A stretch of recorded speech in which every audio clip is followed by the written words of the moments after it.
నమస్తే, welcome to Aadya media. నేను మీ స్వర్ణ. ప్రస్తుతం మనతో పాటు ఉన్నారు సినీ క్రిటిక్ విజ్ఞాన్ గారు. హలో విజ్ఞాన్ గారు.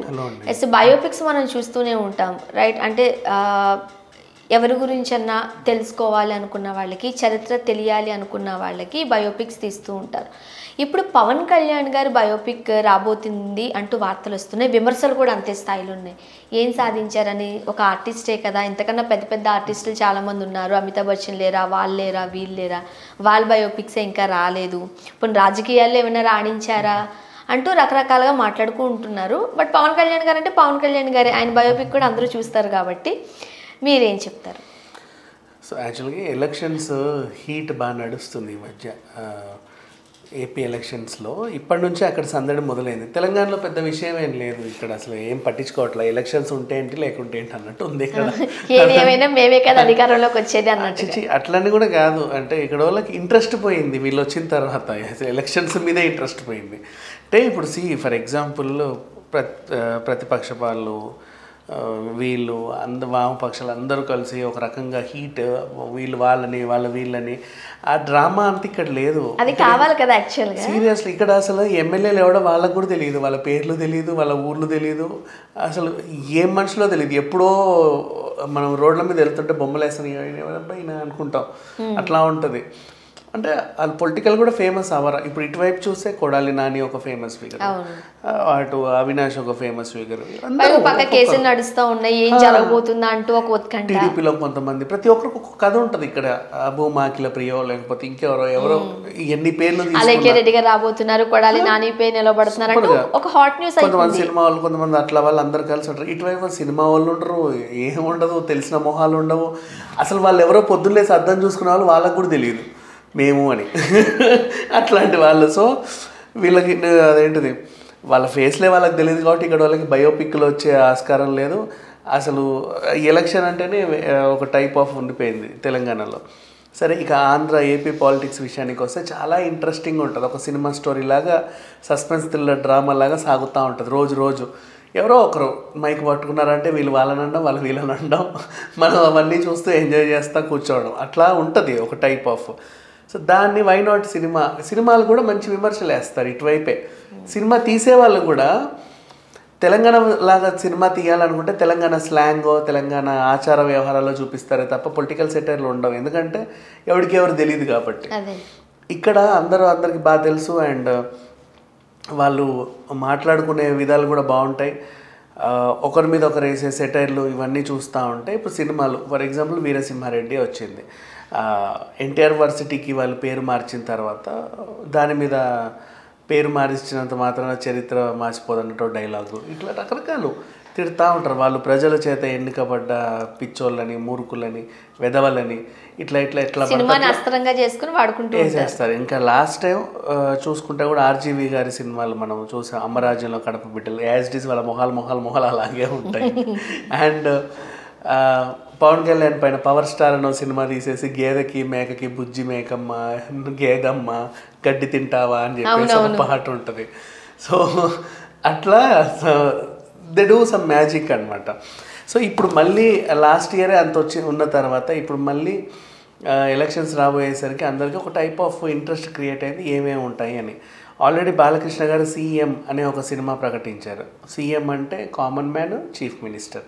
కామన్ మ్యాన్గా వచ్చి చీఫ్ మినిస్టర్ ఎలా అయ్యాడనే స్టోరీతో ఆయన ఒక సినిమా తీస్తున్నాడు. దాంట్లో ఆయన మేజర్ రోల్ చేస్తున్నాడు, బోయపాటి తీస్తున్నాడు దాన్ని. సో వీళ్ళ కాంబినేషన్ ఎలా ఉంటుందో అందరికీ తెలిసిందే. అండ్ దీంట్లో పవర్ఫుల్ డైలాగులు ఉంటాయి. యాక్చువల్గా సంబంధం లేని ఫ్యాక్షన్ డ్రామా వీరసింహారెడ్డిలోనే వీళ్ళని ఇష్టం ఉన్నట్టు తిట్టారు. అలాంటిది డైరెక్ట్ పొలిటికల్ డ్రామా సినిమా అయినప్పుడు ఇంకెలా తిట్టొచ్చు, అలాంటివన్నీ ఉంటాయి. అండ్ నెక్స్ట్ వీళ్ళు కూడా రామ్ చరణ్ తేజ సినిమా ఏదైతే ఉందో గేమ్ చేంజర్, దాన్ని కూడా పాలిటిక్స్ పైన బాగా ఇచ్చేస్తూ కొంచెం పవన్ కళ్యాణ్కి సపోర్ట్ లాగా ఉంటూ ఏదో చేయాలని చూస్తున్నారు. నెక్స్ట్ ఈయన బోలా శంకర్లో కూడా చిరంజీవి గారు పవన్ కళ్యాణ్ అభిమానిలా చేస్తున్నారు అన్నట్టుగా కొన్ని వార్తలు అయితే వచ్చాయి. ఇంతవరకు మనకు తెలియదు. సరే, ఇక స్ట్రైట్ పొలిటికల్ సినిమా విషయానికి వస్తే యాత్ర 1 మనం చూసాం. అదేమి బయోపిక్ కాదు, ఒక పార్ట్, ఒక పాదయాత్రని బేస్ చేసుకుని అక్కడే యాత్రను మాత్రమే తీసుకున్నారు, మొత్తం బయోపిక్ ఏం కాదు అది. అలాగే ఇప్పుడు యాత్ర 2 అనుకుంటే మళ్ళీ జగన్ పాదయాత్ర తీసుకుంటారు. సో దీంట్లో మనకున్న ఇంకో ఇదేంటంటే యాత్ర 1, యాత్ర 2 ఓకే వైఎస్ జగన్, బట్ యాత్ర గురించి మాట్లాడుతున్నారు కాబట్టి యాత్ర 1.5 కూడా ఒకటి ఉంది మధ్యలో షర్మిల. అసలు ఎవరు లేనప్పుడు వీళ్ళేగా నడిచింది కదా. కానీ నడక మీదనే సినిమా అంటే నడిచిన వాళ్ళలో వీళ్ళు ఉన్నారు కాబట్టి, పాదయాత్ర అంటే పాదాల మీద నడిచే యాత్ర కాబట్టి పక్క వీళ్ళు కూడా ఉండాలి. బట్ వీళ్ళు ఆయన తర్వాత కట్ చేసి ఈయన్నే పెడుతున్నారు. అందుకని చెప్పేసి ఈ టీడీపీ వాళ్ళు వీళ్ళు ఏం చేస్తున్నారంటే ఇది అబద్ధం సినిమా నిజమేంటో జనాలకు తెలుసు అని ఇప్పటి నుంచే స్టార్ట్ చేశారు దాని మీద. సో వదిలేస్తే ఆర్జీవి గారేమో వ్యూహం, శపథం, శాసనం అని 3 సినిమాలు 3 వదులుతున్నాడు. ఒకటి తర్వాత ఒకటి వదలాలనుకున్నారు. దీంట్లో కూడా ఆల్రెడీ క్యారెక్టర్స్ కూడా ఫిక్స్ చేసుకున్నారు అండ్ షూటింగ్ కూడా నడుస్తుంది. అండ్ అదొక విషయం. ఇప్పుడు చూసుకుంటే 3 సినిమాలు ఒకదాని మీద ఒకదాని వీళ్ళు వాళ్ళని తిట్టడం, వాళ్ళు వీళ్ళని తిట్టడం, వీళ్ళని ఏమేమో అనుకుంటే పవన్ కళ్యాణ్ బయోపిక్ తీస్తా నేను అని చెప్పి త్రివిక్రమ్ వీళ్ళందరూ ఆలోచిస్తున్నారు అనమాట. సో ఇప్పుడు పవన్ కళ్యాణ్ బయోపిక్ అంటే ఏముంటుంది దాంట్లో బేసిక్గా ఎలా హీరో అయ్యారు, రాజకీయాల్లోకి ఎలా వచ్చారు, ప్రజల కోసం ఎలా పోరాడుతున్నారు. ఒకవేళ ఆయనే నటించాడు అనుకో ఇదొక వింత. ఇప్పటివరకు ఎవరు వాళ్ళ బయోపిక్ తీసుకుని వాళ్ళే నటించాల, అంతకన్నా మూర్ఖం ఇంకోటి ఉండదు. అదే క్వశ్చన్స్ ఏంటంటే ఎవరు నటించబోతున్నారు, ఎవరు డైరెక్ట్ చేయబోతున్నారు, ఎలా ఉండబోతుంది. ఒకవేళ ఇంకెవరు హీరోనన్న పెట్టి తీశారనుకోండి, గబుక్కున హిట్ అయినా ఫట్ అయినా ఏమంటారంటే పవన్ కళ్యాణ్ కంటే ఈయనే బాగా చేశాడు అని బయోపిక్ అని అన్నారు అనుకో, అది కూడా పరువు తక్కువేగా.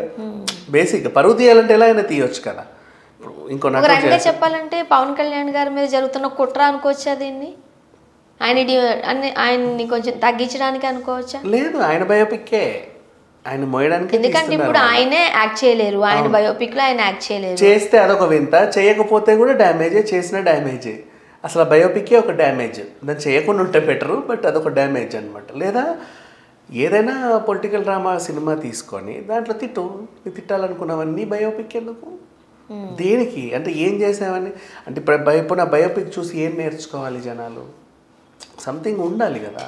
సరే పోనీ అచీవ్మెంట్ చేసావంటే ఏం ఉద్ధరించావు నువ్వు రాజకీయాల్లో, కానీ సీఎం అయ్యావా లేదు, పోనీ ఎమ్మెల్యే అయ్యారు, సరిపోయిందా? చాలా మందికి ఇన్స్పిరేషన్. అలా ఉంటే మంచి హీరోలు అందరూ కూడా బయోపిక్లు తీసుకోవాలి. అందరూ మేము మంచి హీరోలు అని తీస్తారు, ఒక మంచి హీరో కదా ఈయన బయోపిక్ అని చెప్పేసి అట్లా కూడా తీసుకోవచ్చు, మంచి హీరోలే కదా. లేదా అంటే ఈయన ఒకడే మంచి హీరోనా, మిగతా వాళ్ళందరూ మంచి హీరోలు కాదా? ఆ రకంగా చూసుకుంటే ఎలా అయినా సరే పవన్ కళ్యాణ్ బయోపిక్ విషయానికి వస్తే మాత్రం ఇది తీసిన డ్యామేజ్, తీయకపోయిన డ్యామేజ్. ఎవరు తీయబోతున్నారో కూడా తెలిస్తే మేబీ త్రివిక్రమ్ తీసిన యాక్చువల్గా హరీష్ శంకర్ తీస్తున్నారని చెప్పాను. హరీష్ శంకర్ ఆయన తీసిన, త్రివిక్రమ్ దానికి మాటలు రాసినా, ఎవరు తీసినా సరే ఇది తీసిన డ్యామేజే, తీయకపోయిన డ్యామేజ్. అసలు ఈ ఆలోచన రావడమే ప్రధాన డ్యామేజ్ చెప్పాలంటే. Okay, thank you so much. Thank you.